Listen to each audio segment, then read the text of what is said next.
Bonsoir, merci d'être avec nous pour ce nouveau numéro de Mots Croisés, une émission où l'on va parler d'espions, d'écoute téléphonique, d'attaques informatiques, mais aussi de Big Brother, de surveillance généralisée, d'état de droit menacé. Les attentats de janvier ont montré des failles dans notre renseignement. Le gouvernement réplique avec une loi dont l'examen a commencé aujourd'hui à l'Assemblée, une loi qui doit légaliser de nouveaux moyens pour repérer les suspects, mais qui fait craindre le pire aux défenseurs de nos libertés et plus précisément une surveillance de masse. Tous protégés, tous surveillés.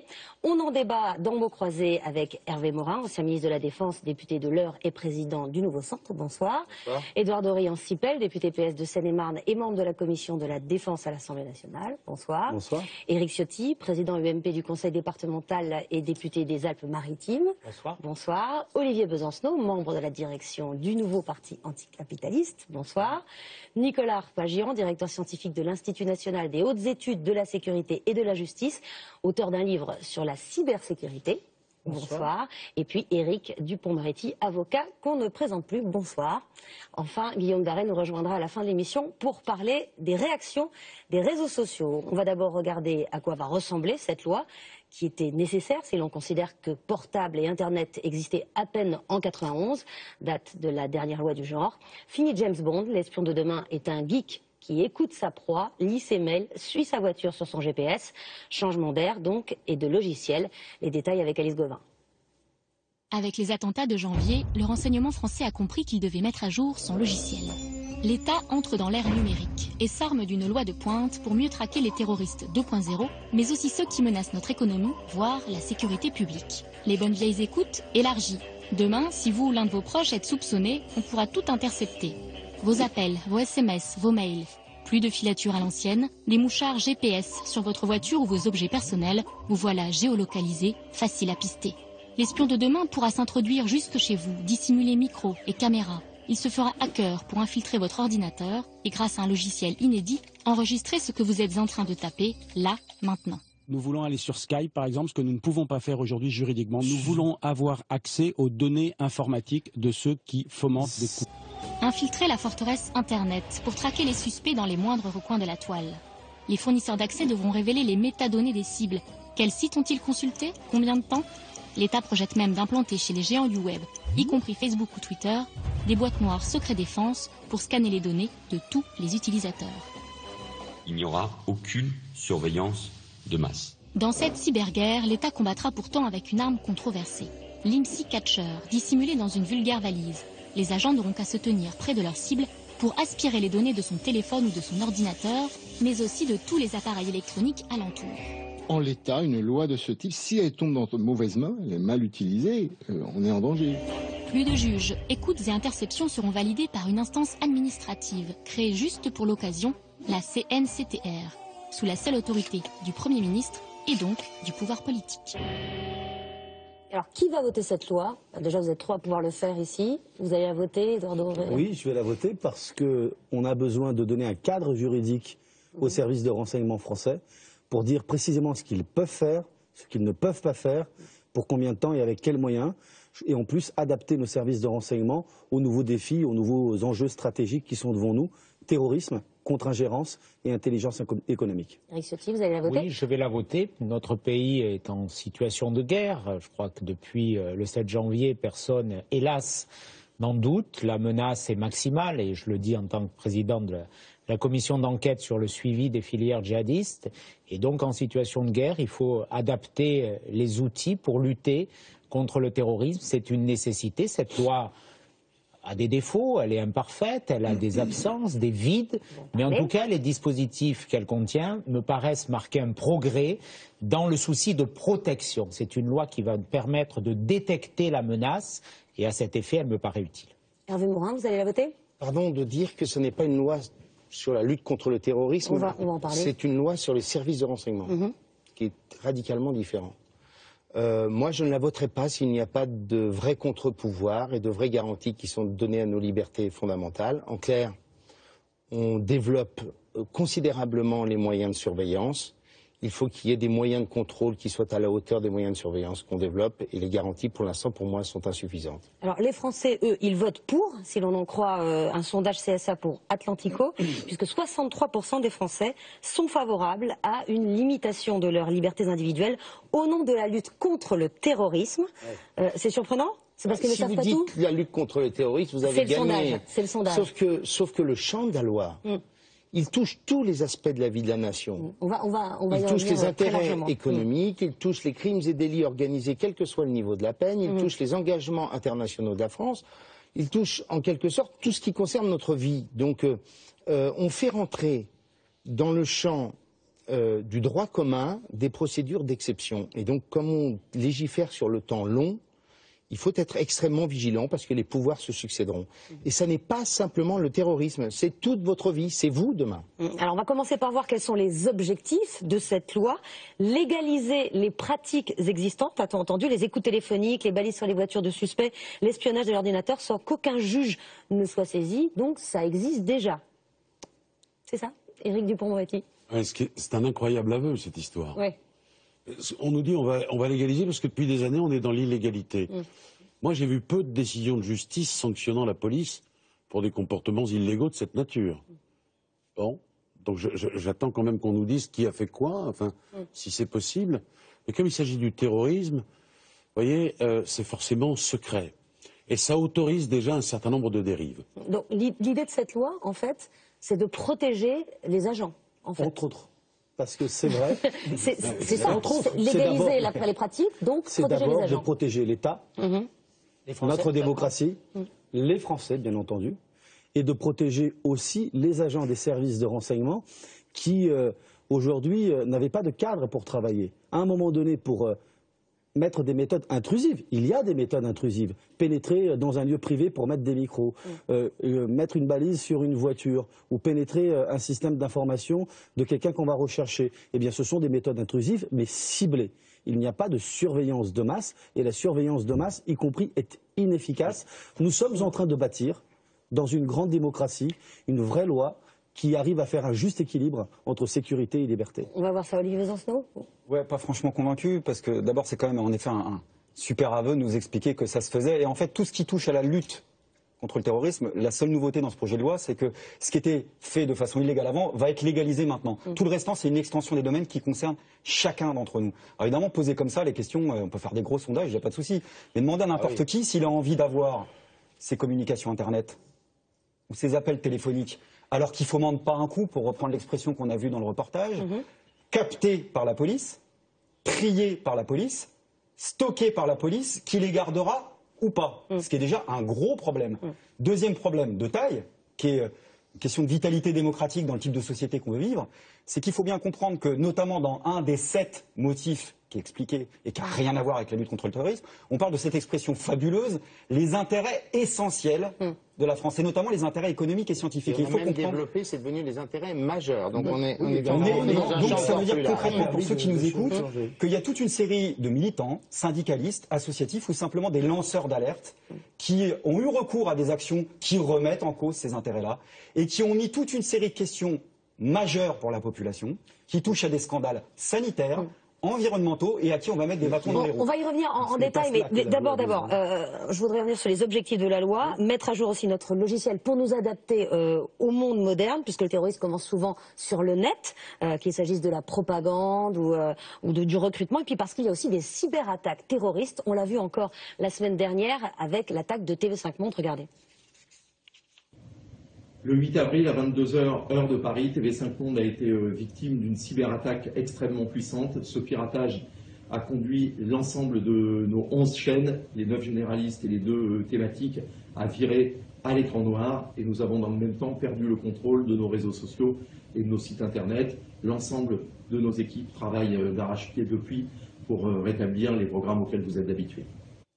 Ce n'est que le début, Nicolas Arpagian, ce genre d'attaque ? On est avant tout dans une stratégie de communication, donc des intérêts stratégiques. C'est regrettable pour l'antenne de TV5 Monde, mais les intérêts stratégiques où la sécurité des personnes et des biens n'est pas en cause. Par contre, ce qu'il faut peut-être garder à l'esprit avec cette loi, c'est le fait que c'est une mutation de la société. C'est-à-dire que nous avons ces téléphones portables dans nos poches, nous avons cette connexion Internet à la maison, et donc c'est pas uniquement, c'est une loi sur les services de renseignement, comme le disait Hervé Morin, mais c'est surtout une loi sur la mutation de la société. Et c'est pour ça que c'est regrettable, très sincèrement, qu'elle soit votée, discutée en 4 jours, devant cet après-midi une trentaine de députés.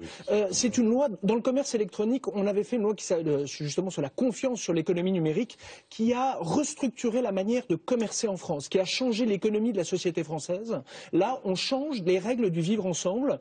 Alors évidemment, il y a cet horizon du terrorisme et de la lutte contre le terrorisme qui est tout à fait réel, prégnant, on l'a vu avec les attentats. Et qui est effrayante avec ces cyberattaques. Bien sûr. Est-ce que les djihadistes sont plus forts que nous en matière d'informatique? Alors en tout cas, en matière d'informatique, il n'y a pas de matière, il n'y a pas de hiérarchie. Ce qui compte, c'est le système qui fonctionne. C'est-à-dire que là, comme on l'a vu à TV5 Monde, quand certains mots de passe sont scotchés sur les feuilles, n'importe quel livreur de pizza, n'importe quel visiteur peut avoir les codes. Donc à ce moment-là, on s'aperçoit que le degré de connaissance est peut-être pas si élevé. Donc ce qui compte, c'est le système qui fonctionne dans les cyberattaques. Par contre, il est d'autant plus important de faire de la pédagogie, de faire de la discussion et d'en faire un sujet de société. Parce que ces outils dont vous parlez en termes de renseignement, mais si vous allez sur votre moteur de recherche favori et vous mettez outils de géolocalisation gratuits, vous trouverez que monsieur et madame Michu, appelons-les comme ça, quand ils veulent régler leur contentieux, en clair, est-ce que monsieur Michu trompe madame Michu, eh ben vous avez des outils qui sont déjà,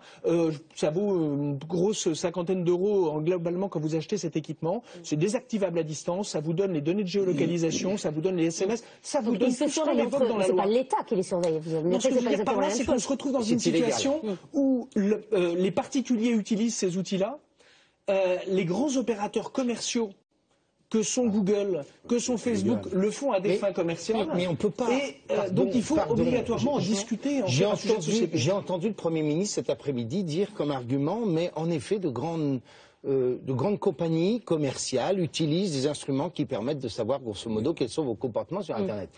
D'une part, c'est moi qui décide d'aller sur Internet. Et de donner des informations. Pas en conscience, parce que vous ne savez pas, la plupart des gens ignorent qu'en allant sur Internet, ils sont filés systématiquement. Là, c'est l'inverse. C'est l'État qui décide de vous mettre sur écoute, si je puis dire, d'intercepter votre vie sur Internet. On est dans 2 domaines différents. D'un côté, c'est une compagnie privée qui le fait parfois dans l'illégalité. De l'autre, on a affaire à un État qui décide de vous mettre sur écoute. C'est quand même pas tout à fait la même chose. On décide pas de mettre tout le monde sur écoute. Il faut quand même être sérieux. C'est quand même étonnant. Dans ce débat, et moi je suis heureux qu'on puisse débattre d'un sujet aussi important dans la société, parce que ça concerne tout le monde, qu'on mette des règles pour dire ce que les services peuvent faire ou ne pas faire, avec quelle technique, pour quels moyens, avec une commission indépendante composée de magistrats, et à la fin le Conseil d'État qui est l'autorité suprême juridictionnelle. Je crois que c'est très important d'aller sur les faits, pour que chacun juge. Non, mais ce qui est important, c'est que c'est pas le terrorisme qui simplement est visé, c'est le contre-espionnage et les intérêts économiques du pays. On va voir tous les détails et tous les motifs. D'abord, Éric Dupond-Moretti. D'abord, il y a une précision qui me paraît importante. Il n'y a pas d'un côté ceux qui dénoncent le terrorisme et les droits de l'homiste du Café de Flore qui sont contre tout. On est d'accord. On a tous envie d'une loi contre le terrorisme. Bon, il faut quand même le dire, ça. Mais le président de la CNIL est contre. Delarue a dit qu'il était contre. Delarue, c'est le président de l'ancienne commission qui contrôlait les interceptions. Même Marceau, qui n'est pas un gaucho, qui est à l'UMP, qui est un homme... juge antiterroriste. Juge antiterroriste, opposition assez dure, traditionnellement, vrai type de droite, il est contre. Les syndicats de magistrats, les 2 principaux syndicats sont contre. Le principal syndicat d'avocats est contre. Et personne n'a été concerté. C'est quand même ça qui est fabuleux, parce qu'on parle de débat. Pardonnez-moi, le débat de ce soir, il est passionnant pour les Français, mais ce n'est pas un vrai débat sociétal. Mais il y contribue, vous êtes d'accord avec moi? Attendez, c'est comme les gens débattent ce soir que d'autres choses. Le projet, il a été présenté au Conseil des ministres le 19 mars 2015. Oui. Il est en passe d'être voté dans quelques jours. Oui. On a discuté de rien. Je vous donne un exemple. Puisque l'on peut maintenant écouter les gens qui sont suspectés de... Moi, je me suis dit, quand j'ai entendu ça, mais le terroriste, laissez-moi finir, j'en ai pour 2 secondes, qui va contacter un avocat. Oui. On va l'écouter, l'avocat. Et donc, on va écouter M. Morin s'il m'appelle dans le cadre d'un contentieux commercial. On va écouter M. Ciotti s'il me fait l'honneur d'être mon client. Vous pouvez pas, non, vous pouvez pas dire ça de manière généralisée. Écoutez, il y a des règles. Et vous savez pourquoi ça vient d'être modifié? J'ai appris ça, et fort heureusement, pour les avocats et pour les journalistes qui peuvent Et aussi pour les être parlementaires en contact. également. Et pour les parlementaires. Ce sont les trois Et c'est très bien catégories comme ça. qui sont exclues de... Non, qui excluent de l'urgence, De l'urgence, c'est-à-dire c'est que vrai. l'agent fasse une écoute Oui, mais ou monsieur- une interception monsieur, sans c'est pas demander grâce à- l'avis de la c'est pas commission, grâce- sans autorisation du Premier ministre. Ça C'est n'est ça pas- l'urgence. Ça n'est pas grâce à l'un de vos amendements, ça n'était pas dans le texte du Premier ministre, c'est parce que les avocats sont allés frapper à la Mais porte. pas du tout, c'est un amendement. Un de mes amendements. Attendez, C'est un amendement. c'est un amendement en commission des lois. Mais les avocats ont frappé à toutes les portes des députés pour dire écoutez, quand même, on ne peut pas nous laisser de côté. Non mais maître, Le on ne Benoît peut Hamon pas l'a dit dire tout à qu'on l'heure. surveille tout le monde, n'importe qui, dans n'importe quelles conditions. Alors Je vous justement, donne on va un voir exemple qui on très simple. surveille. Un exemple Ouais. très simple. Les frères Kouachi, eux, étaient sur écoute et la Commission nationale d'interception, de contrôle des interceptions de sécurité, l'actuelle CNCIS, qui a vocation à être remplacée par cette nouvelle CNCTR, on savait qu'ils étaient sur écoute. Leur écoute a été prolongée de 4 mois, donc ça a duré 8 mois. Et on n'a pas pu écouter les épouses qui se passaient 500 appels parce que c'était interdit par la loi. Aujourd'hui, Et on nous ne allons le faisait pas pouvoir quand même, élargir, puisque, on ne respectait pas forcément la loi. élargir. Ce que vous dites est faux. C'est pas faux du tout. C'est pas faux du tout. La réalité, c'est que c'est cela que nous voulons faire. C'est cela que nous voulons faire. Je vous en donne un autre, si vous voulez. Quelqu'un qui part en Syrie, c'est quelqu'un qui est en Syrie. Oui, mais Et ce qui que vous appelle dites ses là n'est pas proches vrai. ici en France. Ce que vous venez de dire n'est pas vrai. Olivier Bronceau, un mot, et après on va parler de tous ces gens qui sont susceptibles d'être surveillés. Exactement. S'il vous plaît, Mais s'il vous pourquoi plaît. n'avait-il pas demandé Hervé Morin. Pourquoi ne l'avait-il pas demandé Hervé Morin. Parce qu'ils savaient qu'ils n'allaient pas avoir l'autorisation. Complètement, c'est tout. Parce qu'ils ont mal analysé la menace, en fait. C'est tout. S'il vous plaît, on va pas commencer à partir comme ça, sinon on n'entendra plus rien. Moi, je suis pas dans le secret des dieux des l'enquête services sur de les frères renseignement Kouachi. français sur ce qui s'est passé sur les frères Kouachi. Par contre, je peux voir ce qu'il y a dans le projet de loi et la façon dont on compte organiser les écoutes. Là aussi, terme savoureux, dispositif technique de proximité. Ça veut dire quoi? C'est une fausse antenne relais qu'on va placer dans une zone ciblée où telle ou telle personne sera pistée, mais toutes les personnes autour le seront également. Ceux qui nous écoutent, ils ont envie de ça? D'autant plus qu'on a soulevé le problème dans le sens un peu opposé de ce qui arrive dans la réalité. C'est-à-dire que ce qui est capté, enregistré par l'État, je veux bien qu'on nous fasse croire que ça tombe jamais dans la sphère privée, sauf que c'est pas vrai. Cette petite musique que j'entends, et on instrumentalise les attentats, on est tous tétanisés évidemment pour ça. On l'avait déjà entendu il y a plusieurs années, dans le même discours sécuritaire. On va ficher, mais vous inquiétez pas, ce sera uniquement pour la délinquance sexuelle. Puis on passe de 3 000 à 2 millions de personnes. On met le stick pour les infractions. On est à plus de 7 millions. Et ça a des conséquences. Parce que par exemple, quand on est dans le stick, on perd son badge. Qui est ce fichier. Le fichier pour les infractions, quand vous êtes au stick, par exemple, que vous travaillez à un aéroport, vous perdez l'obtention de votre badge. Et sans votre badge, vous ne pouvez plus travailler. Et je peux vous dire quelque chose, c'est que, et je le sais, ne serait-ce que l'exemple IKEA est là pour le rappeler en 2013, où certaines entreprises ont fait appel, ont eu accès aux services de police pour pouvoir ficher leurs salariés, mais aussi leurs clients. Un autre exemple que je connais bien, le pistolet électrique Taser, ça me prouve à quel point n'importe quelle officine privée peut avoir très rapidement accès à des données publiques de l'État qui sont censées protéger. Donc quand on rajoute à ça, qu'on ne vienne pas nous faire croire que c'est un petit problème, d'autant plus qu'en effet, un certain nombre d'organisations, et pas des moindres, ont demandé à être consultées, et quand on a le dossier le 25 mars, alors que les documents sont donnés 4 jours avant, qu'on ne nous fasse pas croire que c'est un grand débat public, parce que là, c'est quand même un peu lourd. Alors, on a commencé à tous le dire, cette loi ne concerne pas seulement le terrorisme, la liste des motifs de surveillance a été élargie. Alors, on trouve l'indépendance nationale, l'intégrité du territoire et la défense nationale, ça c'est classique. La prévention de la criminalité et de la délinquance organisée, ça peut passer par la surveillance d'un petit délinquant, par exemple. Et n'importe quel petit dealer peut être sur écoute. Vous savez, dans l'affaire du Carlton, il y a eu des écoutes administratives. Pourtant, il est aussi question dans le texte actuel, puisque celui-là n'est pas encore voté, de sûreté nationale. Voilà, ça s'appelle des dérives. La question de cette loi, pour moi, c'est celle du contrôle. Écoutez, sur les écoutes, moi je voudrais citer 2 chiffres. Il y a, au moment où nous parlons, en France, au maximum, un peu plus de 2000 écoutes administratives. 2000 personnes qui sont écoutées pour le téléphone. On ne parle pas de l'informatique, dans le cadre des procédures qui existent, autorisées par le Premier ministre, après avis d'une commission de contrôle et avec un groupement interministériel de contrôle sous les Invalides qui écoutent. 2000 personnes. Il y a dans le même moment 35 000 écoutes judiciaires. 35 000. Et on se focalise sur ces écoutes administratives. Aujourd'hui, la moitié de ces écoutes concernent la grande criminalité, 25% le terrorisme. Donc ça veut dire que l'immense majorité des cas aujourd'hui concernent ces deux grandes familles que vous citez, la grande criminalité et le terrorisme. Et aujourd'hui, qu'est-ce que fait ce projet de loi? Il s'adapte à l'évolution des techniques. Les terroristes aujourd'hui conçoivent des attentats par Internet.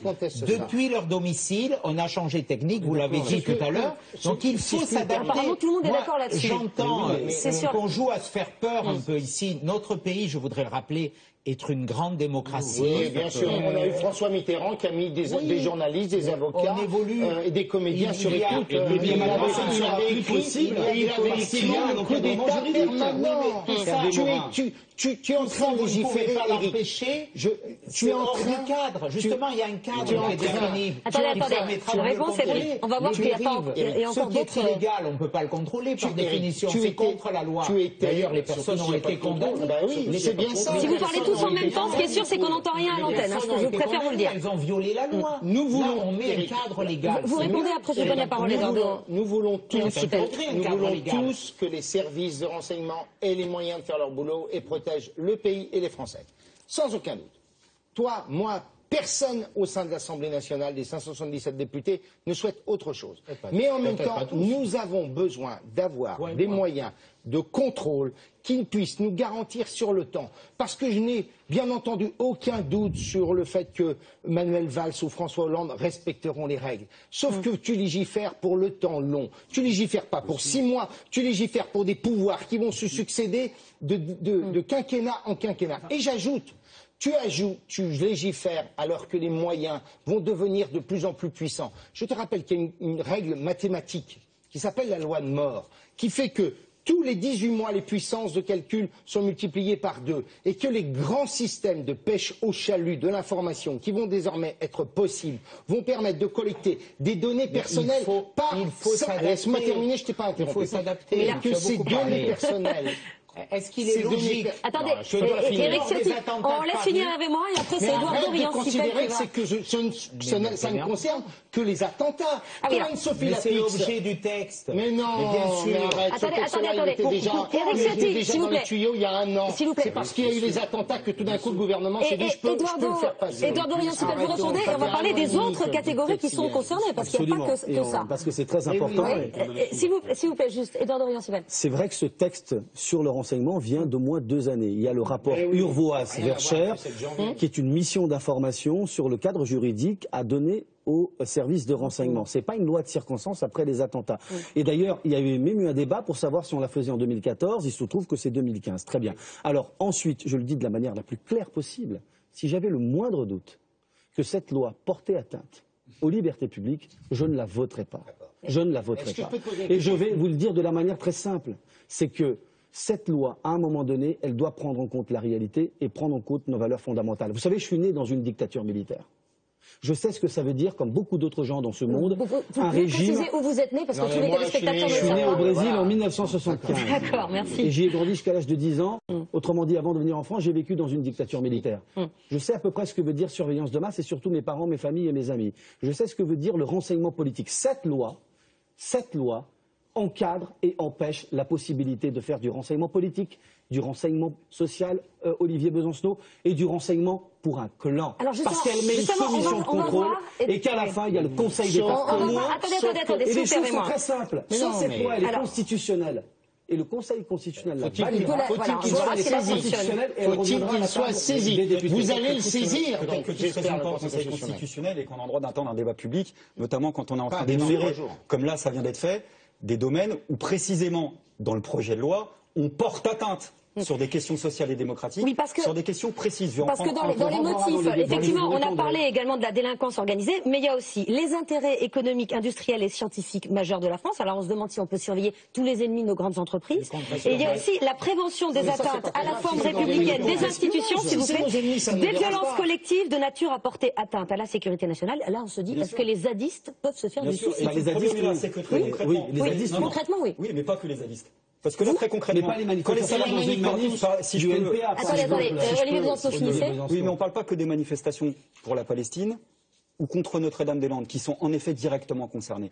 Quand les salariés, par exemple, de telle ou telle entreprise, parce qu'elle ferme, et il y en a encore dans ce pays, parce que la politique est menée et on la connaît, menacent de faire péter leur entreprise, par exemple, c'est quoi? C'est pas une violence qui peut remettre en cause la paix publique? Donc je veux dire, derrière des formules... La sécurité nationale, c'est ils ont changé paix publique en sécurité nationale. La paix publique et la sécurité nationale. La paix publique et la sécurité nationale. Et je veux dire que derrière tout ça, on peut faire rentrer beaucoup Vous avez raison, beaucoup de choses. Olivier Besancenot. Et j'insiste sur un aspect, c'est que sur les intérêts économiques, et notamment quand on le met dans sa dimension internationale, ça veut dire quoi? Que tous ceux et toutes celles qui ont pris telle ou telle initiative pour essayer de mettre, ne serait-ce que sur la place publique, les débats qui concernent le TAFTA, c'est-à-dire le traité de libre-échange, qui se fait déjà dans la plus grande opacité, évidemment, on va leur réserver quoi, potentiellement? Le même sort? Non, mais c'est pas ça. Non. Attendez, je termine. On leur parce que c'est ça que ça signifie. On leur réserve le même sort potentiellement qu'à des terroristes.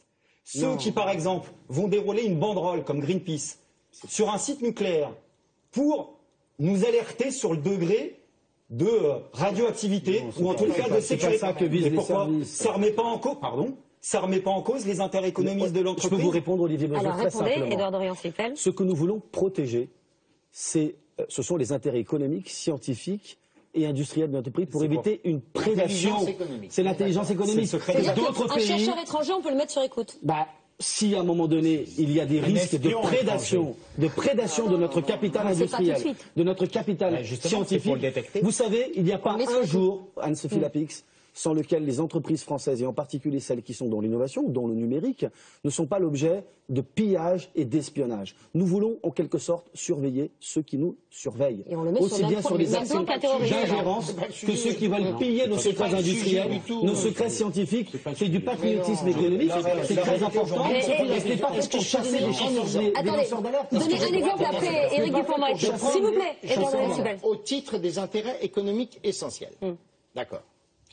Imaginons Éric Ciotti allant visiter un industriel israélien sur du matériel d'armement. Oui.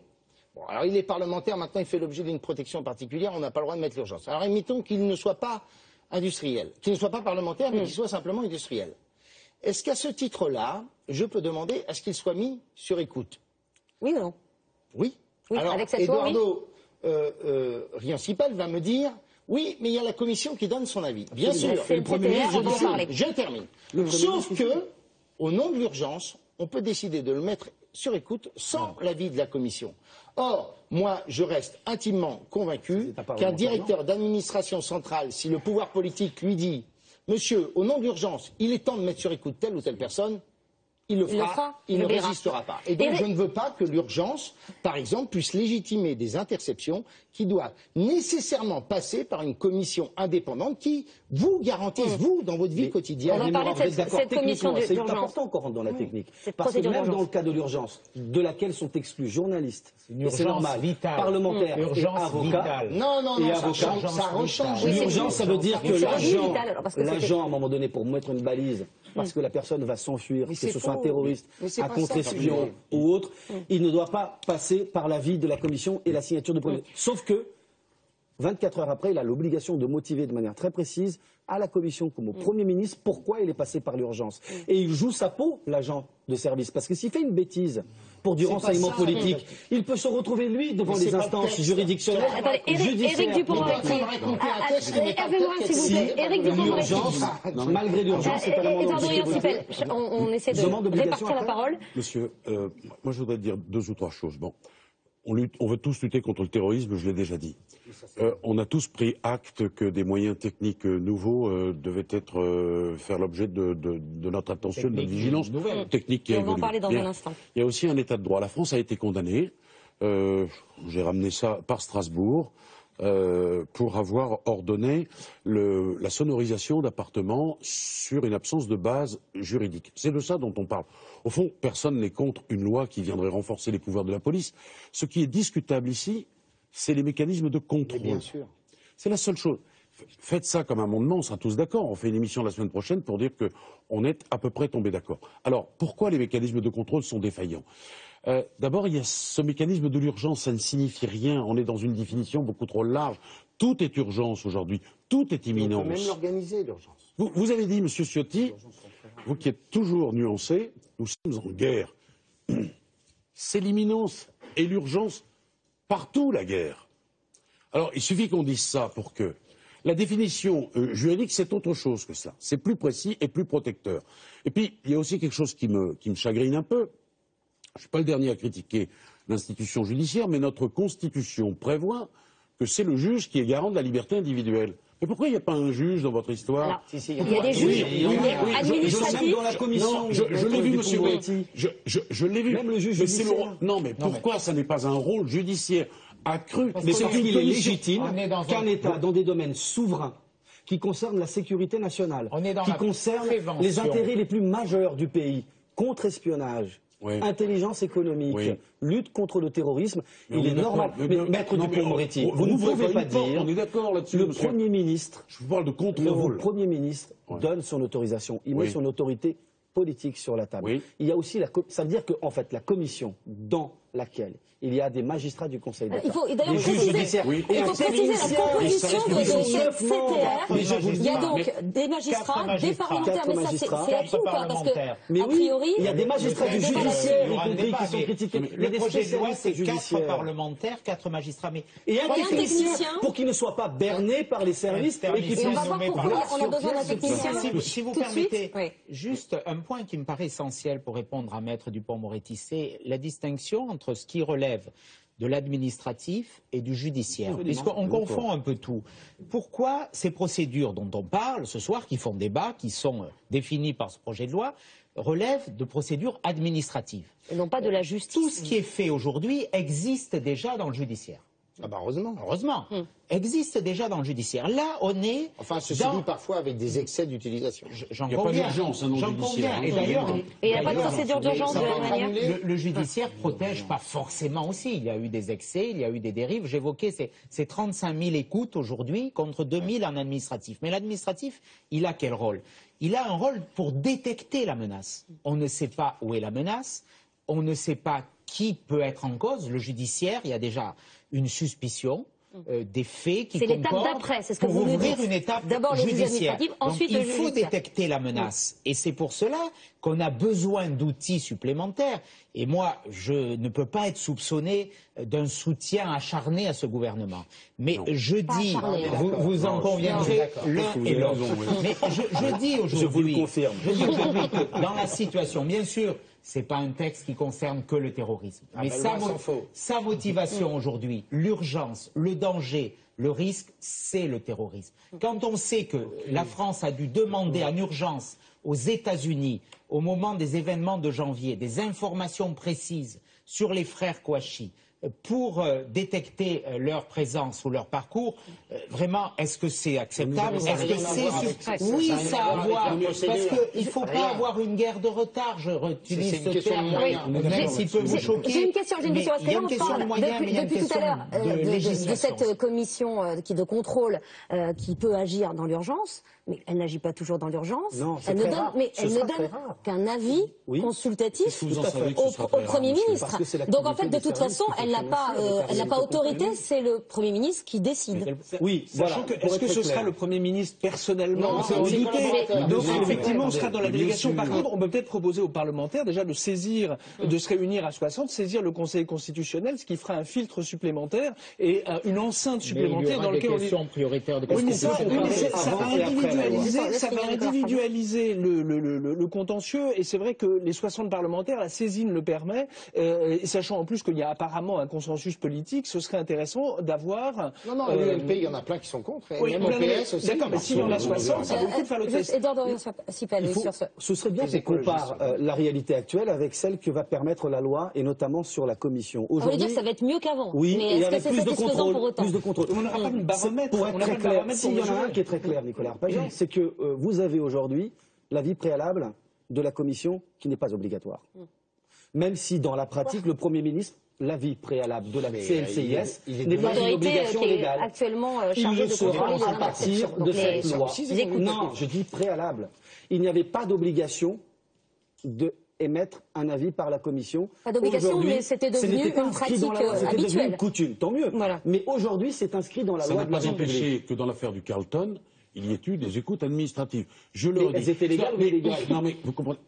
Mais je n'en sais rien parce que je n'y ai pas accès. Mais maître, vous convenez avec moi que c'est un progrès que d'inscrire dans la loi le fait que l'avis de cette commission, composée de magistrats et de techniciens et de parlementaires, que cet avis préalable soit obligatoire, même s'il est consultatif. C'est bien. J'y conviens. Sauf dans l'urgence. Alors qu'aujourd'hui, non. Sauf dans l'urgence. Mais l'urgence, je vous le répète, c'est 24 heures. Mais comment vous la définirez, l'urgence, monsieur? Maître, vous avez déjà défendu aussi, et vous connaissez la réalité de la criminalité.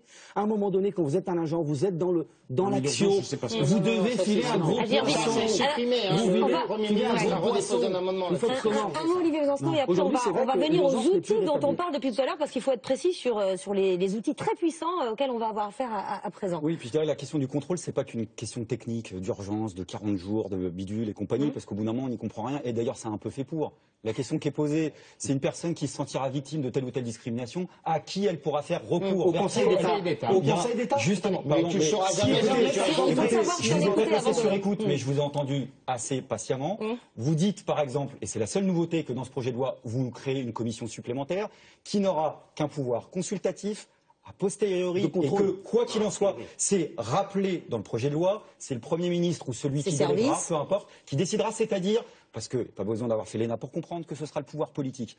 On a le droit de se poser un certain nombre de questions sur ce que ça signifie, d'autant plus que, et je les énumère à chaque fois, volontairement, quand on place dans ce projet de loi 7 motifs, dont un seul sur le terrorisme, on parle de regroupement de ligues dissoutes, on parle de, alors là, vous l'avez cité, la criminalité, déjà, théoriquement, ça devrait être la police judiciaire, ils s'en occupent plutôt que les renseignements. Mais admettons, on parle de sécurité nationale, des intérêts dont on a parlé, de prévention des violences, c'est beaucoup de sujets. Admettons, par exemple, que le gouvernement parte en guerre. Puisqu'on parle de terrorisme, on pourrait aussi parler de cet aspect-là, parce qu'on ne va pas lutter contre le terrorisme que par des aspects techniques. Admettons qu'il y ait une partie de la population qui soit contre cette guerre-là, et qui a décidé de manifester contre. Et là, je ne suis absolument pas parano quand je dis ça. C'est simplement en lisant le projet de loi. Ceux et celles qui organiseront une manifestation, ceux et celles, je termine, ceux et celles qui organiseront... On peut présumer que vous seriez dans la manifestation. Oui, mais pas que. Monsieur Ciotti, vous avez noté quand même qu'il y a des organisations comme la Ligue des droits de l'homme, comme le syndicat de la magistrature, qui s'étonne du fait qu'en effet, pour ce type d'initiative, les organisateurs qui se réuniraient pour le faire auraient le droit d'être sur écoute. Tout ça, c'est du fantasme. Tout ça, c'est du fantasme. C'est pas ça le danger aujourd'hui qui nous menace. Mais Monsieur Ciotti, c'est pas ça la menace. Elle n'est pas là. La menace n'est pas là, mais est-ce que c'est ça? Mais les services ont besoin de cibler. Alors pourquoi elle est dans le projet de loi? Les services ont si c'est un fantasme, si c'est digne de Homeland, pourquoi c'est dans le projet de loi? C'est un texte qui existait déjà, qui est repris pour les écoutes téléphoniques. C'est un cadre qui est utilisé dans 1% des cas aujourd'hui. Ah donc on est en train de nous dire, on a mis des motifs, mais rassurez-vous, de toute façon, ça ne sera pas utilisé. Ça, c'est ils peuvent avoir leur utilité. Comme de la crème, c'est avoir leur utilité. Vous savez, vous parlez de guerre, mais parfois les services de renseignement peuvent nous éviter de faire des guerres inutiles. Je prends pour exemple ce qui s'est passé en France avec Jacques Chirac en 2003. C'est grâce aux services de renseignement français, la direction du renseignement militaire, la DRM, qui a permis à Jacques Chirac d'avoir l'autonomie de renseignement. Mais ça, c'est du renseignement extérieur et militaire. Mais c'est pour vous dire que parfois, grâce aux services... Est-ce que je peux terminer? Attendez, laissez-le terminer pour qu'on comprenne bien de quoi il s'agit. Pas du tout. Les Américains viennent et disent... il y a des armes de destruction massive. Parce que nous avons nos propres services de renseignement, nos satellites, la direction du renseignement militaire. Et c'est en raison de cela que Jacques Chirac a pu dire... on me baratine et donc je ne vais pas faire la guerre. Et ça, c'est un grand progrès démocratique. Parce que les services de renseignement... En quoi pouvoir pister... Attendez, la version d'Hervé Morin, en 2 mots. Là, il raconte des histoires complètes. Il est en Mais train de pas du réécrire tout, un c'est film. pas ça. Mais attendez, mais comment pouvez-vous vous dire ça? C'est la DRN qui fournit les informations à Jacques Chirac. Laissez Hervé Morin donner son explication. Allez rencontrer les patrons de la DRN, ils vont dire, vous êtes ministre de la Défense, Hervé Morin, et bien précisément, vous devriez le savoir. D'accord. Eh bien, la DRN disait au président de la République, nous n'avons pas d'éléments. Mais entre le fait de dire, nous n'avons pas d'éléments, et nous savons qu'il n'y a rien, c'est pas tout à fait la même chose. C'est une réécriture de l'histoire. Mais attendez. C'est évident. Voilà. C'est pas exactement la même chose. Alors, franchement. on va en venir sur la base de ces renseignements. On n'y va pas. On va en venir aux outils donc très puissants. Mais d'abord, une petite parenthèse de fraîcheur. Tout à l'heure, vous disiez que des actrices avaient également été mises sur écoute à une époque. Écoutez Carole Bouquet. Depuis hier soir, j'ai que des amis qui m'appellent en me disant t'as pas une mitraillette, t'as pas... J'ai appelé Michel Blanc avec qui je dois tourner, je lui ai dit écoute, si tu as besoin de quoi que ce soit sur le tournage, au point de vue sécurité, ne te gêne pas, quelques mitraillettes, un tank, enfin sans problème, vraiment aucun problème. Alors, est-ce que vous avez un début d'explication? Est-ce que, par exemple, on a parlé de vos amitiés avec le président de la République, avec Jacques Attali? Je connais pas le président de la République. Et je connais Jacques Attali depuis j'ai l'âge de 15 ans, mais enfin, c'est pas pour autant que je fais du trafic d'armes. Puis j'ai même pas discuté de ce genre, je veux dire, j'ai même pas discuté de savoir pourquoi ils l'ont fait. Mais le pouvoir n'a pas le droit, à part pour des terroristes, je veux dire, de mettre des téléphones sur écoute. C'est tout. Ça fait rire jusqu'à un certain point. C'est pour ça que, je vous dis, ça a fait rire mon entourage, ça m'a fait rire hier. Mais je trouve ça si grave que je peux pas en rire plus que ça. Voilà, n'auriez plus du tout Carole Bouquet. Alors on a compris, les écoutes sont susceptibles de concerner plus de monde. Les services de renseignement vont disposer de nouveaux engins qui collectent massivement les données. Il y a les boîtes noires et les IMSI Catcher. Alors on va rentrer dans le détail. L'IMSI Catcher, c'est quoi? C'est une valise?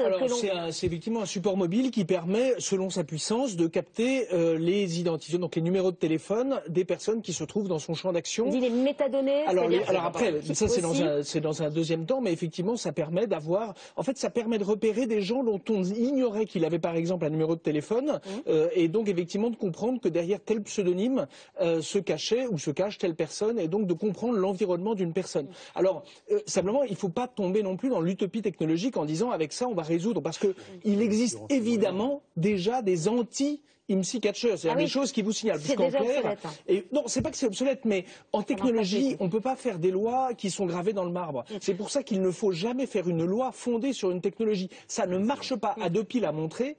Faire une loi où on dit le téléchargement doit être sanctionné, les gens consomment en flux avec le streaming et on se retrouve avec une haute autorité qui est vidée de son sens. Mais l'IMSI Catcher peut également permettre d'écouter la conversation téléphonique? Alors non, effectivement, alors ça dépend après des modèles, parce que oui, bien sûr, il y a tout, bien sûr.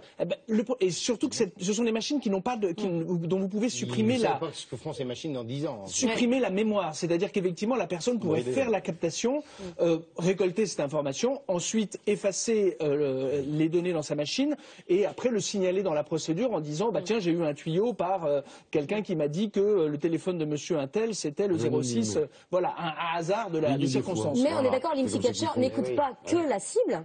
Ah non, il a une couverture. Toutes les personnes qui sont autour. Alors, mettez ça au niveau de Saint-Lazare et vous avez toutes les communications. Ça peut être des milliers, des dizaines de milliers de personnes. Et c'est la raison pour laquelle, dans la loi, nous avons encadré l'utilisation de ces IMSI Catcher.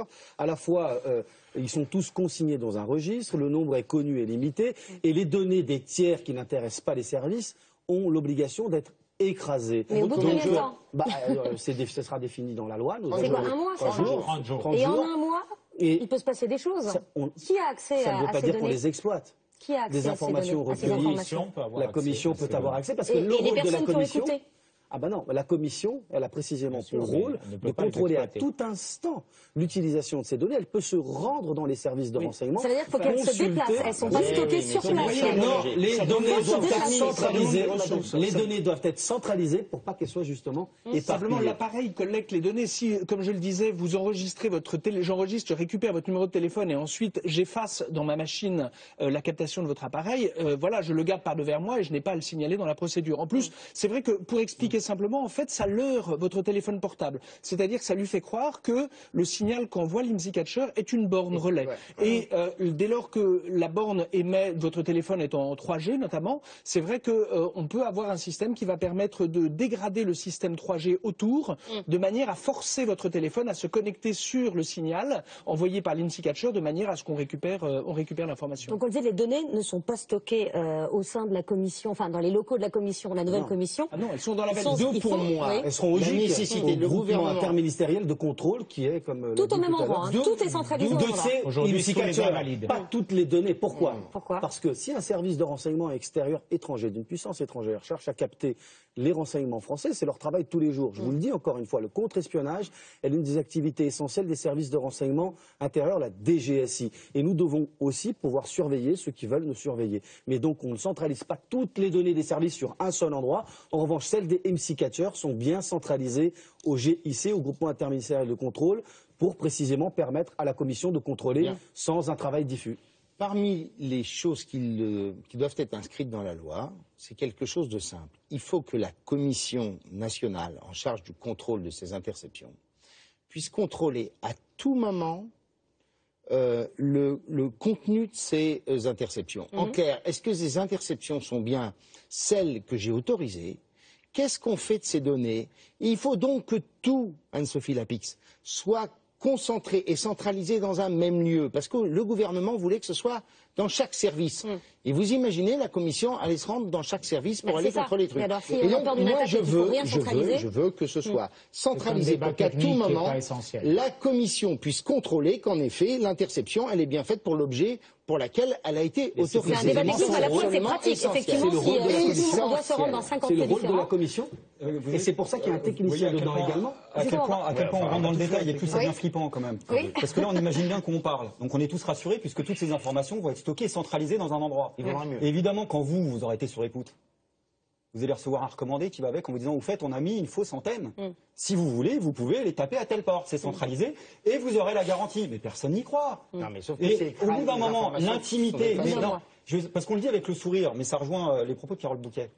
Mais c'est une intrusion terrible.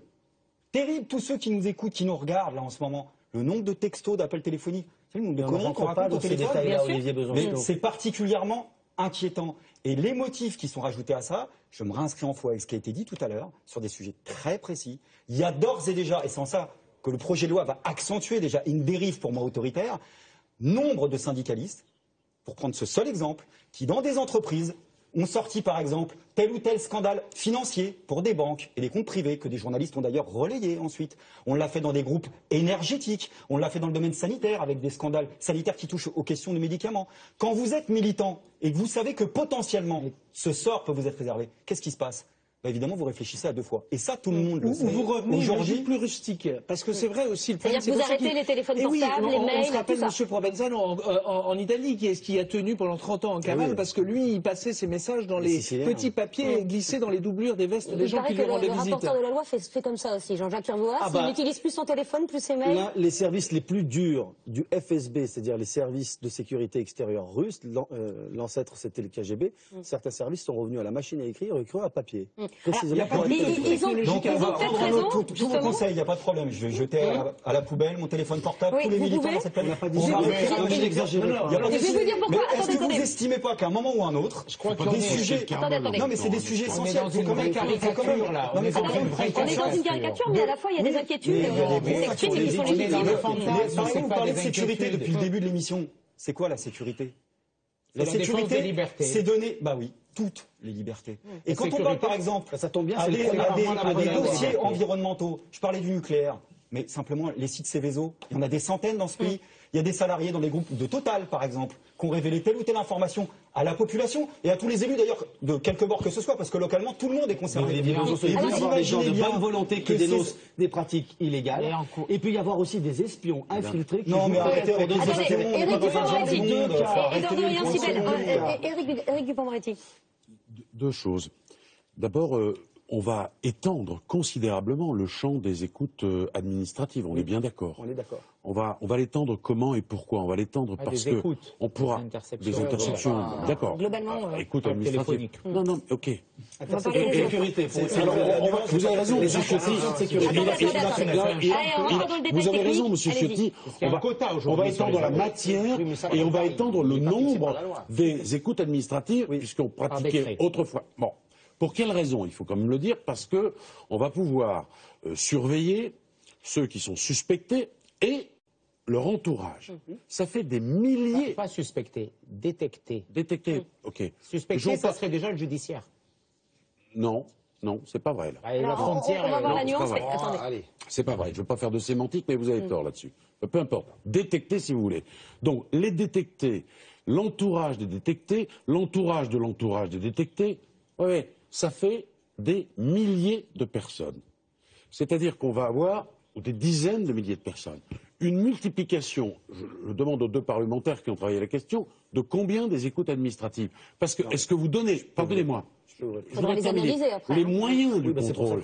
Il y a, pardonnez-moi, le contrôle, il y a la question de l'urgence, il y a la question du moyen du contrôle, il y a la question des locaux, tout ça c'est extrêmement important. Je dois vous dire, le Patriot Act, petit chiffre, que quand même j'ai tenu à ramener, sur 11 218 demandes de perquisition basées sur le Patriot Act en 2013. Donc le Patriot Act, c'est la loi américaine qui permet effectivement, qui facilite le travail des services. Alors sur 11 218 demandes de perquisition, seules 51 étaient liées au terrorisme, pardonnez-moi, contre 9 401 pour les stupes. Vous voyez ce que je veux dire? Vous avez raison, c'est pour ça qu'on ne fait pas de petits Patriot abandons, Act. monsieur, entraînent les grands, même dans les belles démocraties. C'est pour ça qu'on ne fait pas de Patriot Act. Vous avez raison. De quoi ont besoin les services? C'est notre Patriot Act. L'information. Non, c'est pas vrai. Alors, attendez, c'est pas exactement. Comment on peut contrôler? Le droit n'est pas suspendu pour l'ordre militaire comme c'est écrit dans le Patriot Act. Avec les services de renseignement. Augmenter très Aujourd'hui, quand ils ne vont pas analyser des milliers de données, ce qu'ils veulent sortir, ce qu'ils veulent faire en gros, c'est un peu de data mining qui permet à la fin de sortir 30, 40 noms maximum, de noms, de connexions. Justement, là-dessus, puisque vous parlez du thème data mining, on va parler des boîtes noires aussi, parce que les boîtes noires... Il n'y a pas de boîtes noires, ce sont des logiciels algorithmes. On appelle ça des boîtes noires. Les boîtes noires, elles sont installées chez les opérateurs téléphoniques, chez les hébergeurs de sites également, et elles contiennent un algorithme qui mouline, et qui permet de détecter des comportements... Les signaux faibles. Voilà, les fameux signaux faibles qui sont caractéristiques des terroristes. Enfin, en gros, c'est quand on consulte un site... C'est ça. On ne connaît pas en fait, le problème de cet algorithme. Alors évidemment, vous allez me dire, des gens comme Amazon ont par exemple un algorithme qui fait que quand vous allez 3 fois sur l'image d'un canapé, en fait, le canapé se rapproche de l'entrepôt près de votre domicile. Amazon ne détecte pas les terroristes, c'est pas exactement la même chose. C'est la logique du prédictif. C'est-à-dire de dire, tiens, il y a des comportements. Mieux vaut être pris pour un client pour un terroriste. La seule chose, c'est que Amazon le fait et on imagine, il y a des quantités de brevets, des ingénieurs qui ont travaillé pendant des mois en très grand nombre pour arriver à ce chiffre-là. Là, en fait, il y a, dans le cas qui nous concerne, là, il y a un mystère ou en tout cas un flou quant à l'algorithme en question. Parce que effectivement, qui l'a élaboré, qu'est-ce qu'il y a dedans, quels sont les critères? Non, ce sont les services qui vont l'élaborer, les techniciens des services de renseignement. Mais c'est vrai que on a interdit le sous-traitement.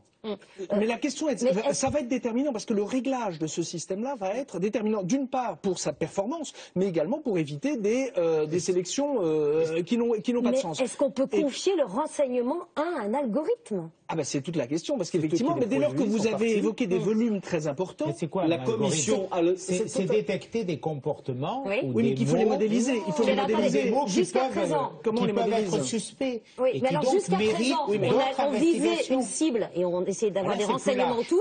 Là, on a des renseignements, ça nous permet de trouver une cible. C'est les techniques de pêche. Un changement complet. Il y a le c'est un changement de paradigme. On est dans un changement de paradigme. Je vais vous expliquer également. Attendez, vous m'expliquez et après je donne la parole à Hervé Morin. Même l'algorithme qui permet de prendre, c'est vrai, de capter de manière très large un certain nombre d'informations qui ensuite ont vocation à être ciblées. Alors qu'on n'a pas de cible. L'algorithme lui-même qui sera créé par les techniciens des services de renseignement, et je peux vous assurer que nous avons parmi les meilleurs au monde. Mais il faudra le vendre avec la Cet algorithme sera lui aussi contrôlé par la Commission à tout moment, pas simplement à sa mise en place. Donc il y aura une personne qui sait ce que c'est qu'un algorithme et qui est le même qui devra avoir les compétences pour faire les boîtes noires. Cet homme ou cette femme-là, là aussi, c'est un... À un moment donné, on ne peut pas dire qu'il n'y a pas de contrôle. Non, mais c'est pas qu'il n'y a pas de contrôle, mais c'est sur la méthode et le changement de... C'est un changement de paradigme. Est-ce que je peux évoquer un sujet qui est la suite de la mise en place de ces algorithmes? C'est qu'en fait, on met des immenses filets dérivés ou dérivants qui vont capter des données considérables. Alors, c'est vrai qu'aujourd'hui, les mailles du filet sont immenses parce que les systèmes marchent plus ou moins bien. OK. Sauf que, bien sûr, les méthodes, la mathématique, la technologie va progresser à un rythme infini. Donc, au point où nous en sommes aujourd'hui, nous n'en serons absolument plus au même dans 10 ou 15 ans. Même dans Et derrière 5 ans, ça, ou dans 5 ans. Et derrière ça, il y a un sujet.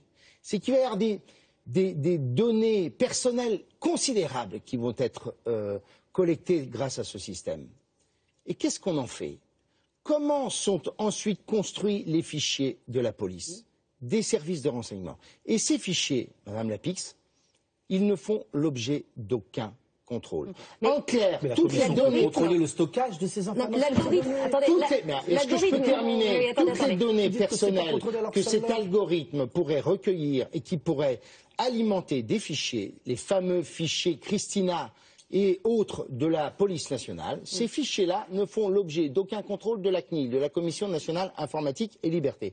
Et donc moi je dis, dès lors qu'on met en place ces dispositifs qui en effet peuvent s'avérer utiles pour lutter contre un certain nombre de criminalités, mais qu'au moins les données qui vont être collectées fassent l'objet de contrôle pour éviter que ces fichiers puissent ensuite indiquer vos orientations sexuelles, vos modes de vie et d'autres éléments qui n'ont absolument rien à voir avec la sécurité. Pardon Hervé Morin, mais justement sur les fichiers et le stockage des données, ce ne seront pas les dispositions de cette loi qui vont les régir, c'est la loi informatique et liberté qui régira ces mêmes fichiers. Donc si vous êtes d'accord avec la loi informatique et liberté actuellement, vous ne devez pas avoir d'inquiétude pour les futurs fichiers, puisqu'ils rentreront sous le régime de cette même loi. Eduardo Riancipal, j'ai cette discussion avec le ministre de l'Intérieur. C'est ce qu'il dit Bernard Cazeneuve. Mais en attendant, juste que je comprenne bien, ces boîtes noires, elles concernent absolument tout le monde, puisqu'elles sont chez les opérateurs et chez les hébergeurs de sites. On est d'accord. Elles existent déjà pour des entreprises privées. Elles existent déjà pour les entreprises privées. Vous les avez citées tout à l'heure. Bien sûr, et personne ne s'en indigne. Que des intérêts privés détiennent des informations sur la vie de tout le monde. Je ne suis pas obligé d'aller chez Amazon. Mais vous ne le savez pas. Je ne sais pas qu'on va faire les pubs, qu'on va m'envoyer des pubs en fonction de ça. Ne parlez pas les uns sur les autres. Le problème va se poser effectivement avec les opérateurs qui vont en plus se voir apposer des coûts qu'ils n'ont pas prévus dans leur modèle économique, qu'ils n'ont pas prévus dans une économie. Enfin, c'est pas très grave. Non, oui, mais ce sont les entreprises. Rappelez-vous, la mobilité, on l'a évoqué, un certain nombre d'hébergeurs ont commencé à communiquer là-dessus en disant nous pouvons faire de notre localisation un argument commercial, c'est-à-dire que si mes coûts sont affectés, un entrepreneur du numérique, ça se déplace. On n'est pas dans des hauts fourneaux, c'est pas des usines. Enfin, si dans des usines déjà se délocalisent, mais avec le numérique, il y a une mobilité. Dès lors que des régimes fiscaux en plus favorisent cela, il serait dommage que des opérateurs soient pénalisés dans leur développement si à cause d'un système qui effectivement... Les hébergeurs de sites déjà... Alors il faut distinguer les hébergeurs et les opérateurs. En clair, le stock, parce que les c'est ce qui est clients hébergé. étrangers partiront parce que déjà... Sachant que dans le cas d'un Gmail, messagerie Gmail, aux États-Unis, un pédophile a été arrêté. Pourquoi? Parce qu'il stockait ses images pédophiles sur son Gmail dans les brouillons. Bon, et il s'avère que déjà, effectivement, Google balaye tout au long de la journée l'intégralité. Donc on voit que d'autres... Google contribue... Google sur la pédophilie. Le fait en général, puisque c'est pas ce qu'il cherche. Oui, mais parce que c'est ce qu'il a trouvé.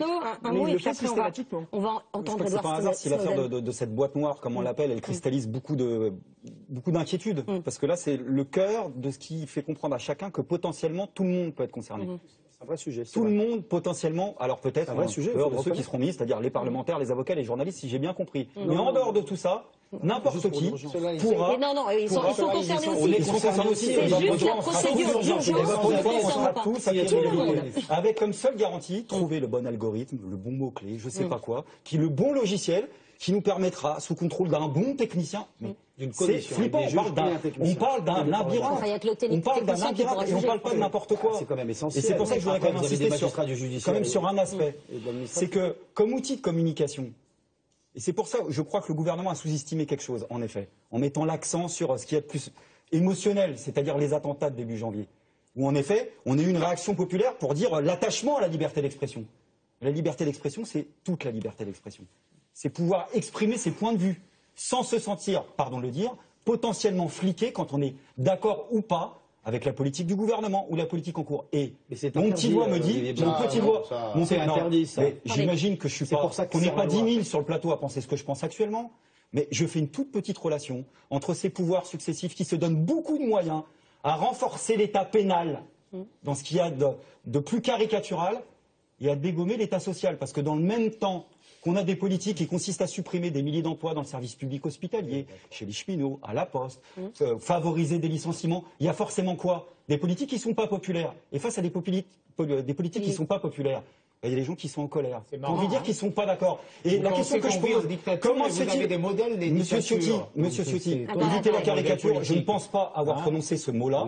Je dis simplement quelque chose. Écoutez, on vit en dictature, arrêtons. Écoutez-moi correctement et convenablement, ce sera simple. On est dans une démocratie. La seule question, Monsieur Ciotti, je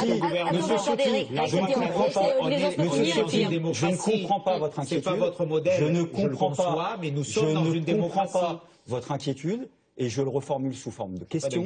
Alors, écoutez. Comment se fait-il qu'on place des questions qui touchent à l'engagement d'ONG, potentiellement, ou de lanceurs d'alerte, à pied d'égalité avec des terroristes dans un projet de loi?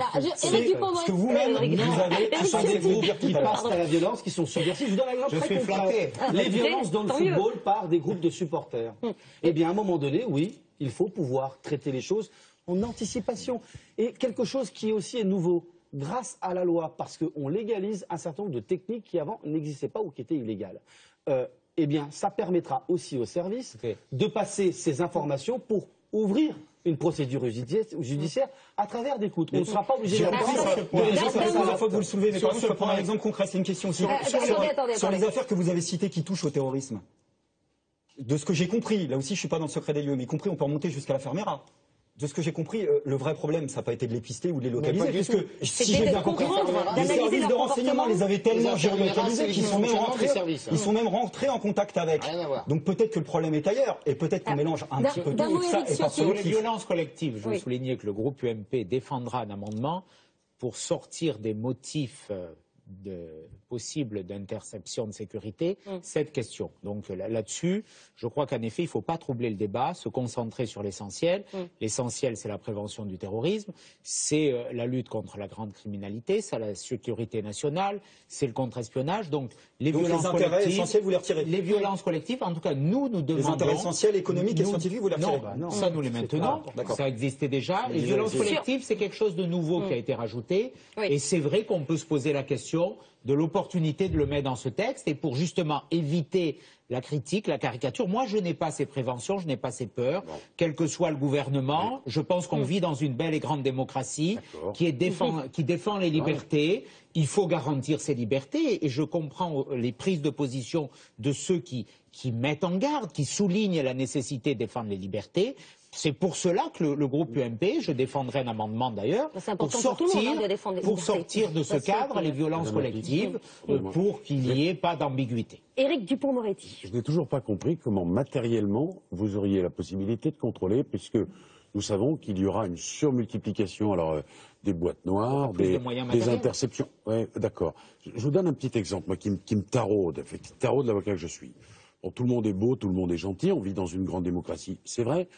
Il y a parfois des gens qui ont du pouvoir et qui en abusent. Tout ça, nous le savons. Au plan judiciaire. Mais surtout au plan judiciaire, de ce que j'ai pu constater. Le reste, je ne sais pas. Au plan politique, vous en êtes le témoin. Au plan judiciaire, j'en suis un autre. Bon. Qu'est-ce que fait la police aujourd'hui quand elle a des écoutes bidons illégales? Normalement. Mais en réalité, elle se fait un petit renseignement anonyme digne de foi. Voilà. Puisqu'on apprend que l'appareil imprononçable, comment il s'appelle? Oui, il est à la disposition déjà. Oui, mais qu'il existait déjà. Oui, il y en a une dizaine déjà. Au plan judiciaire. Oui. Enfin, Oui, enfin bon, personne ne savait qu'il existait, vous savez, ce truc-là. C'est pas plus mal que les bandits Enfin, ne plutôt, connaissent pas pardonnez-moi, tout le monde le savait. Enfin, là, Surtout les maintenant, c'est bandits, fait, alors, hein. monsieur. Alors là, je vais vous faire du mal. Non, mais les bandits, vous savez, ils le disaient aux avocats. Ils disaient, vous savez, non, mais les types, ils ont des matériaux. Rarement, ils sont bien informés. Les bons bandits. Voilà. Mais laissez-moi terminer cette histoire. Bon. Alors, donc, on avait des écoutes bidons, comme celle qui a été sanctionnée par Strasbourg le 31 mai 2005, parce que la France a été condamnée. Bon. Et la police, avec cet illégal, le transformait. Pour les balises. Oui, le transformait en quelque chose de légal. Nous avons reçu ce jour un renseignement anonyme digne de foi, etc. On connaît toute cette technique. Oui. Bien.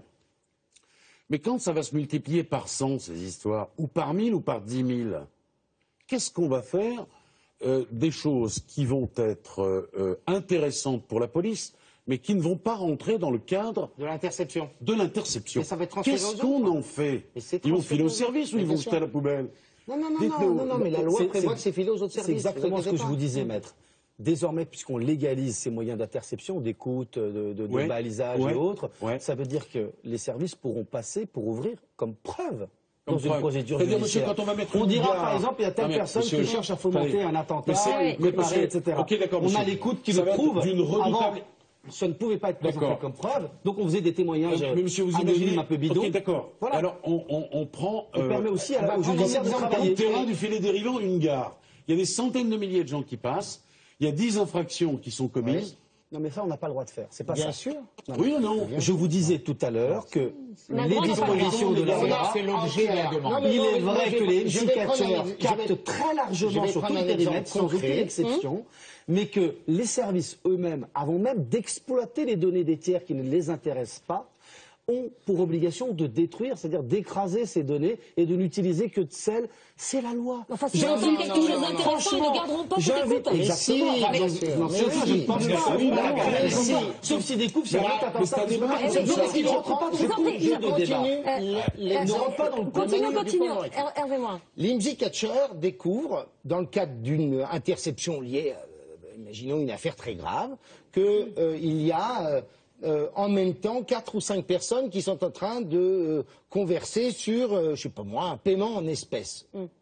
Mais les services auront tout à fait le droit C'est pas ça de qu'on est transformer, de C'est juste transférer les données au service comptables. au service de Tracfin, Services fiscaux. aux services fiscaux, à Tracfin. Mais c'est pas en disant, cela ah, qu'on capte avec ces machines, ce sont des données de connexion. D'accord, On ok, ne rentre ça- pas dans le contenu des On a conversations. entendu tout à l'heure qu'on peut très bien C'est pas parce que l'on écouter peut, les conversations. on le fait. Ah bah, on peut, Ah, mais attendez, on peut il est mettre- L'usage des IMSI En clair, catchers vous est appelez votre régulé copine par en la disant loi. tiens, écoute, il faut Alors, que tu me justement. files 1000 balles parce que je veux acheter un meuble opus et j'ai pas envie de payer la TVA.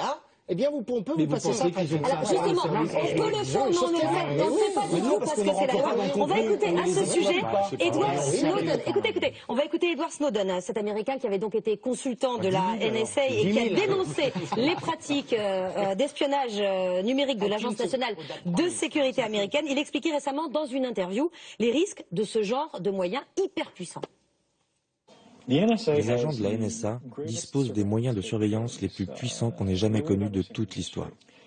Et en réponse aux critiques, ils expliquent qu'ils ne s'en servent pas avec malveillance contre les citoyens américains. Et d'une certaine manière, c'est vrai. Mais le véritable problème, c'est que l'usage de ces moyens de surveillance nous rend vulnérables vis-à-vis d'eux. En gros, ils disent « Bon, j'ai un pistolet pointé sur votre tête, mais je n'appuierai pas sur la gâchette, faites-moi confiance. » Voilà, j'ai les moyens de le faire, mais je ne le ferai pas. Faites-moi confiance. Pour avoir sacrément confiance quand même. Le problème du renseignement, c'est que c'est une drogue dure. C'est-à-dire que quand vous avez pris l'habitude de fond comme les militaires, vous savez, on ne dit pas de regarder de l'autre côté de la montagne. Une fois que vous avez pris cette habitude-là, c'est vrai que ça paraît très difficile de se dire là, je vais écarter. Parce que comme vous l'avez signalé, une fois que vous avez capté des données, il faut bien que vous les raffiniez pour savoir s'il y a quelque chose dedans. Et là, faut parce faire que preuve de la sagesse personne qui n'était pas et de sur les écrans discernement. radars, elle va apparaître et ça suppose que vous ayez analysé. Il faut les analyser aussi. Et puis d'abord, nous ne sommes pas Il la ne suffit pas NSA. d'avoir des données, il faut les analyser. Et il faut avoir les bonnes personnes Il faut pour avoir ça. des moyens, des analystes. C'est aussi un enjeu que nos services de renseignement, la Sache DGSI, recruter les se bons dotent analystes. d'analystes. C'est une nouvelle aussi philosophie d'action pour nos services. Le facteur humain, on l'oublie un peu. Non, il a été renforcé. Reste essentiel. C'est très important. Vous avez raison, parce que les données, y compris captées sur le plan technologique, elles doivent toujours être occupées par du renseignement humain. Et d'ailleurs, nous avons rétabli ce qu'on appelle le renseignement de proximité territoriale pour capter ce qu'on appelle les signaux de faible intensité lorsque, par exemple, un individu, si on reste sur le terrorisme, est sur le point de se radicaliser ou en cours de radicalisation, pour donner un exemple clair. Mais nous ne sommes pas la NSA. Nous ne sommes pas les États-Unis de George Bush. Nous ne sommes pas avec un Patriot Act. Nous ne sommes pas en train de préparer Guantanamo, ni Abu Ghraib. Nous ne sommes pas en train d'être dans une paranoïa généralisée parce que nous voulons écouter tout le monde. Ce n'est pas vrai. Nous sommes dans la surveillance ciblée des personnes qui intéressent le gouvernement et les services de sécurité de notre pays pour lutter contre le terrorisme, pour lutter contre l'espionnage et pour préserver nos intérêts économiques, scientifiques et autres. La commission numérique a recommandé l'abandon des boîtes noires. Est-ce qu'elle est sage, la commission numérique, dans sa recommandation? Moi, je ne partage pas son avis. Et d'abord, ce ne sont pas des boîtes noires, c'est une mauvaise expression qui donne le sentiment qu'on écoute tout le monde. Comme les boîtes noires des avions, on écoute les conversations. Ce sont des algorithmes qui permettent de capter des données et des métadonnées. Et donc il y a une différence sur le plan technique très importante entre le recueil et l'exploitation des données. Nous devons faire la différence telle que nous la faisons dans la loi. Il y a des tas d'opposants à votre loi quand même. Oui, il y en a beaucoup. Des révolutionnaires. Je vous le dis en toute sincérité, encore une fois, si j'avais le moindre doute, pour ma part, je ne voterai pas cette loi. C'est un compliment. Les inquiétudes, je considère qu'elles sont légitimes. Je considère que les inquiétudes sont légitimes, parce que c'est toujours suspect quand on touche aux questions de renseignement. Mais ce n'est pas parce qu'elles sont légitimes. Pourquoi vous n'avez pas ouvert le débat ? Je termine juste. Elles sont peut-être légitimes, ces inquiétudes, et c'est plutôt un bon signal qu'elles existent, mais elles ne me semblent pas fondées au regard du texte de loi que nous proposons. J'appelle les Français à lire le texte. Oui. Deux choses. Qui le lisent, qui s'en Deux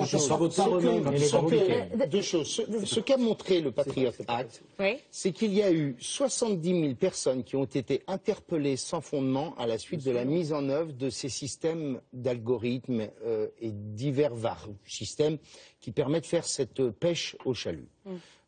Ça c'est la première chose. Et donc derrière ça, il y a quoi? Il y a la question du contrôle. Et donc moi je dis une chose simple, la démocratie c'est pas l'impuissance. Et donc que nous soyons organisés pour nous protéger, nous sommes tous favorables à ça. Mais en même temps, il faut que nous ayons des moyens de contrôle qui soient d'une rigueur absolue pour nous protéger contre les dérives. Parce que le pouvoir succédera au pouvoir. Et que je ne doute pas un seul instant de la sincérité de mon collègue socialiste. Mais ce que je ne sais pas, c'est qui sera au pouvoir dans 5 ans ou dans 10 ans. Et ça, je veux... C'est ce que disait le juge Marc Trévidic, on ne sait pas entre quelles mains moi, ce n'est pas un argument. Parce que s'il y a un régime autoritaire qui arrive, il ne fera pas cas de simplement. Il y a une disposition, on n'en a pas parlé ce soir. C'est très important. Il ne respectera pas les lois, en gros, c'est ce que vous nous dites. Il y a quand même une petite contradiction à nous expliquer qu'il faut se remettre finalement à la confiance dans l'appareil d'État. Parce que c'est une question de confiance et de lucidité de celui qui pourra trouver le bon mot-clé, le bon algorithme, et nous expliquer dans le même temps, comme on l'a entendu, que le Front National, par exemple, est aux portes du pouvoir. Je ne sais pas, quand on a le cœur à gauche, pourrait peut-être réfléchir à cette dimension-là. Le Front National, il est contre cette loi. Et dans le rassemblement qui a eu lieu, par exemple, ce midi, mon collègue, mon camarade, j'allais dire, l'a expliqué. Il dit 100% trucage, 0% sécurité. Il y a des organisations comme la Ligue des droits de l'homme, le syndicat de la magistrature, des organisations de défense des libertés publiques, qui, je vais essayer de terminer, qui quand même s'étonnent du fait, voire s'en agacent fortement, que sur une question aussi lourde de conséquences pour la vie quotidienne de centaines de milliers de personnes, il y a les 2 tiers des Français qui sont... Non, peut-être on va je pense qu'en effet, vous le disiez tout à l'heure, je vais terminer, vous le disiez tout à l'heure, sous forme de blague, vous le disiez tout à l'heure, sous forme de blagounette, mais les manifestations, en effet, et je pense qu'il y a un petit rapport avec l'air du temps sur lequel on devrait se questionner. Il y a des manifestations, et c'est pas arrivé depuis très longtemps, qui ont été interdites. Pour la Constitution qui ont été interdites. On a parlé des zadistes, de la manifestation de la Palestine. Il y a y compris des militants de structure, et des militants de structure qui prennent du ferme. C'est rare. C'est rare. Moi, c'est le cas de Gaël, par exemple, à Toulouse, que chacun joue.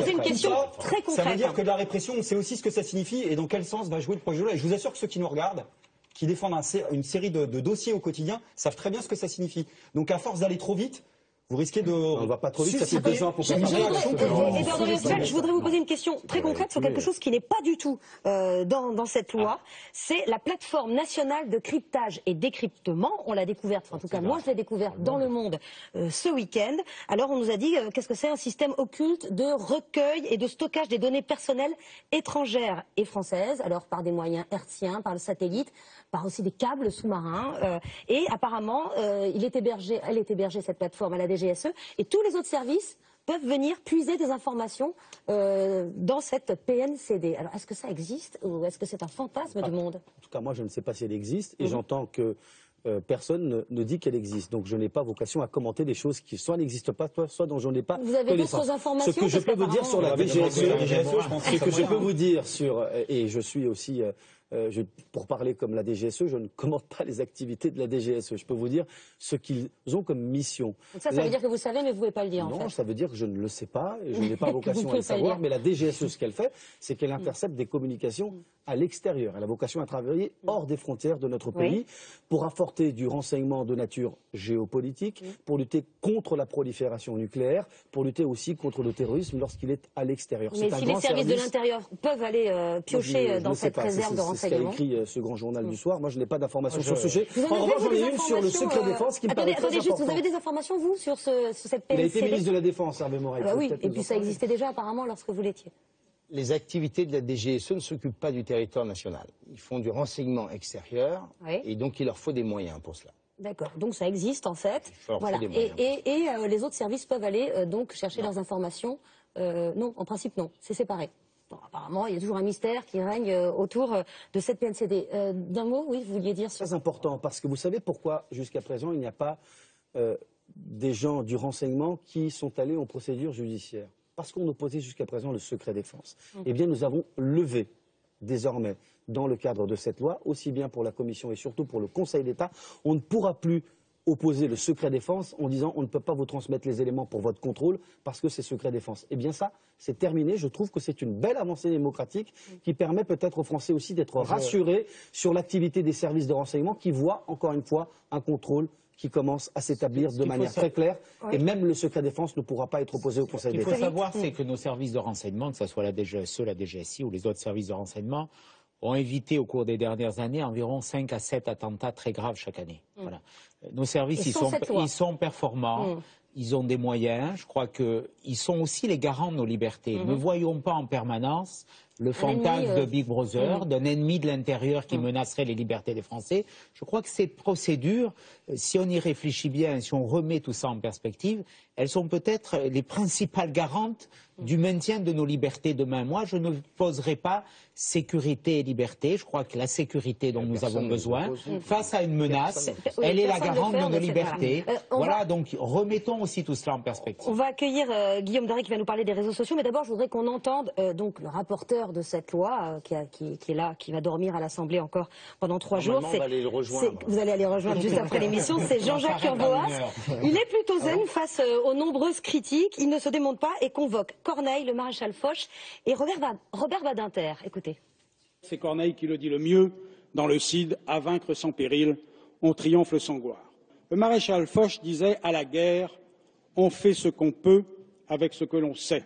Comme le dit en 2013 Robert Badinter, l'état de droit n'est pas l'état de faiblesse. Voilà, Corneille, Foch, Badinter, ça fait passer la pilule. Vous savez, on pourrait citer Verlaine qui disait si on juge quelqu'un à ses fréquentations, Judas était un type formidable. Donc il faut faire attention effectivement. Guillaume Darry, vous venez nous rejoindre pour faire un point donc sur les réactions des réseaux sociaux ce soir. Bonsoir. Bonsoir. Alors, je crois que c'est un sujet qui intéresse beaucoup les réseaux sociaux. Alors, vous avez évoqué un sondage au début de cette émission. Les Français se disaient favorables à ce projet de loi. Ce soir, en tout cas, ceux qui nous regardent avaient l'air plus partagés. Il y a, comme sur ce plateau, un débat entre ceux qui considèrent que si l'on n'a rien à se reprocher, pas de problème pour être écouté ou surveillé. Regardez justement ce tweet. Quand on n'a rien à se reprocher, cette loi nous serait-elle nuisible si elle peut empêcher des attentats? À l'inverse, il y a ceux qui considèrent qu'il y a bien sûr une intrusion, ça vous fait rire, vous allez voir. Ça m'inquiète. Et il y a ceux qui évoquent justement Big Brother. Éric Ciotti en parlait à un instant. Big Brother aurait eu un peu plus de 30 ans de retard, mais au final, George Orwell aura vu juste. Il y a une inquiétude qui se fait jour, c'est au sujet de l'institution de l'autorité administrative que vous avez évoquée, la question du temps justement qu'il faudra pour examiner ces demandes, une instance administrative pour valider les écoutes. Quand on connaît la lenteur de l'administration, ça laisse rêveur, dit ce téléspectateur.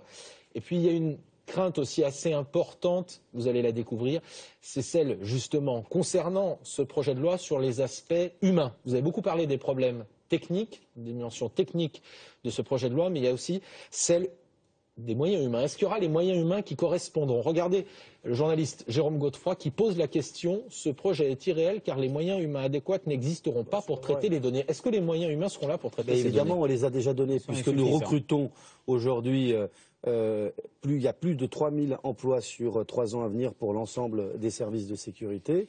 Et donc, je crois que nous avons mis, ce sont les annonces du Premier ministre qui ont été faites juste après, effectivement, les attentats du 11 janvier. Ce sont 500 pour la DGSI, la sécurité intérieure, 100 pour la direction centrale de la police judiciaire, 100 pour le renseignement de la préfecture de police de Paris, 500 pour la collecte du renseignement territorial, ce sont les signaux faibles, ça c'est du renseignement humain sur le terrain. Et puis vous avez aussi plus 950 postes pour la justice, parce qu'il faut bien aussi que le droit fasse son travail dans le judiciaire. Et puis pour la défense, on plus de 250 postes pour la direction du renseignement militaire et pour l'Agence nationale de la sécurité des systèmes d'information. Il faut aussi des êtres humains qui traitent l'information. C'est la raison pour laquelle ce n'est pas de la surveillance de masse. Il faut cibler parce que derrière, il y a des hommes et des femmes qui doivent traiter l'information et on ne peut pas se permettre de faire une Stasi sur le plan numérique, une Stasi pour un pays aussi comme notre. Et vous savez, c'est toujours difficile pour les démocraties de trouver le juste équilibre entre cette tension, entre la sécurité et la liberté. Je crois que nous sommes en train de réussir, de montrer qu'on peut faire autre chose que du bouchisme avec cette loi sur le renseignement. Sans débat, dit Éric Dupond-Moretti. Mais nous débattons ce soir. Là, le projet est déjà à l'Assemblée. Non, mais j'entends. Bon, le gouvernement a choisi l'urgence, très bien. Mais peut-être mettre. Je pense qu'il y a une question très simple. Pourquoi? C'est que les services de renseignement ont besoin aussi, au plus vite. Il y a 2 ans qu'avec et ce sont les mêmes qui réclament sur les réseaux, Guillaume Darret, que l'administration ne va pas assez vite, qui nous demandent aujourd'hui de dire que l'urgence c'est trop. Est-ce que ça n'est pas parce que vous faites, au fond, ce que vous avez reproché à la précédente majorité, à savoir vous servir d'une forme de compassionnel pour aller très très vite. Il y a 2 ans que vous les aviez. Non, on ne repart pas dans le débat parce que on va terminer. Regardez juste, il y a un élément qui a fait beaucoup réagir aussi, c'est la dimension économique, la question des fournisseurs d'accès, justement, qui est posée, la crainte que certains partent. Les hébergeurs, les fameux hébergeurs. Que ça coûte peut-être en termes d'emploi. Les grands hébergeurs ont annoncé qu'ils délocaliseraient. Que se passera-t-il si le projet de loi est voté? Puis on va finir par un sourire, parce que finalement, on a vu qu'au-delà de la droite et de la gauche, il y avait ce soir des points d'accord, des points de désaccord. Il y a une question qui vous est posée, Éric Ciotti, par Philippe Moreau-Chevrolet. Ce soir, regardez cette question. Voir Éric Ciotti défendre ce projet de loi, c'est un plaisir. Allez-vous déposer une motion au Congrès du Parti Socialiste? Je n'irai pas jusque-là. C'est trop tard, en tout cas. Il y a encore des petites choses. Et puis il y a déjà des petites choses à régler, je crois, aussi du côté de l'UMP. Merci à tous d'être venus débattre sur ce plateau. Merci à Pascal Rétif à la réalisation, à Brigitte Benkemoun à la rédaction en chef, Nicolas Yomi, Amounategui, Edwige Dibert et Naïma Kadour qui ont aidé à préparer l'émission. On se retrouve dans 3 semaines. Bonne nuit sur France 2.